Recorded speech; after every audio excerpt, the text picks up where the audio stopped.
Shafiq Hamdam from Washington, D.C. He's a former senior advisor to NATO and a former deputy advisor to Ashraf Ghani. Sir, really appreciate you coming onto the program. Now, you work closely with the president of Afghanistan. What are your thoughts on him reportedly leaving the country during this very tumultuous time?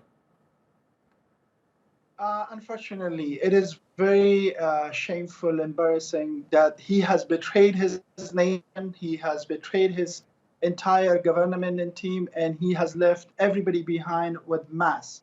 Wasn't expected from him by many Afghans who has voted for him and who has supported him.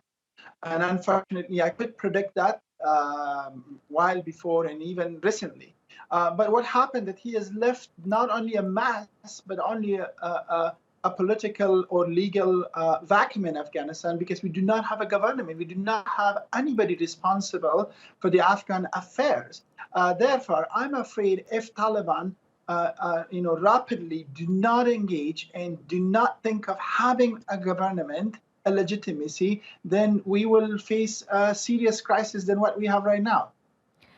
Even though Ashraf Ghani has left, there are still members of his government who have been putting out statements. I believe the Interior Minister is still talking about the issue. Do you think, even though Ghani's not in the country, that he still thinks he can play some sort of role in this apparent transitional government the Taliban has been talking about? Not at all. Let's not forget that there's no transitional government. This is out of discussion. The group that has been formed by 3 individuals claiming that they will transition power to Taliban, they have no legitimacy. They do not have any constitutional legal power as well as any support from the Afghan people to transition government to Taliban. They are not the president of the country. They are not elected officials. They are just individuals. And if they try to legitimize the Taliban existence and regime with doing something like this, I think the Afghan people, the history and the world would judge them, because Taliban, they do certainly need to get, confidence vote from Afghan people by different means, or there has to be another, regime that has to come to power based on the Afghan people's willingness. So if anybody try to subsidize, replace that willingness or will of the Afghan people, I think they are committing, a crime, and there has to be accountable for the Afghan people and an international community as a whole. Shafiq, I imagine that it must be very difficult for you to be in the United States and watch what's happening in your country. How does it make you feel, especially with your family or some of your family members still being there? Yeah, everybody from my family, my parents, my siblings, sisters, brothers, cousins, everybody's out there.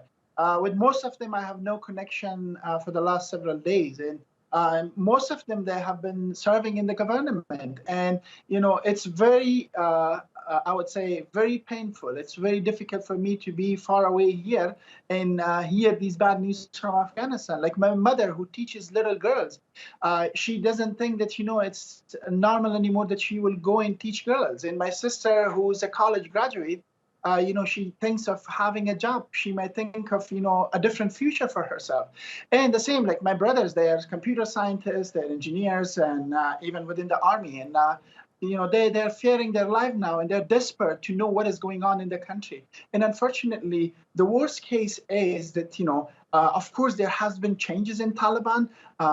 We have seen some positive changes within Taliban. The bad thing is that we have right now so many foreign troops in Afghanistan, but they to only an airport. Of course, Turkish, that they have been involved there. They're leading that. US is there, but they shouldn't only think of an airport. There are 30 million people. They at least should have some kind of assurance to the Afghan people that they will not let atrocity, bloodshed happening across Afghanistan, and they will react in case if there is anything going wrong that will, create crimes against humanity or war crime.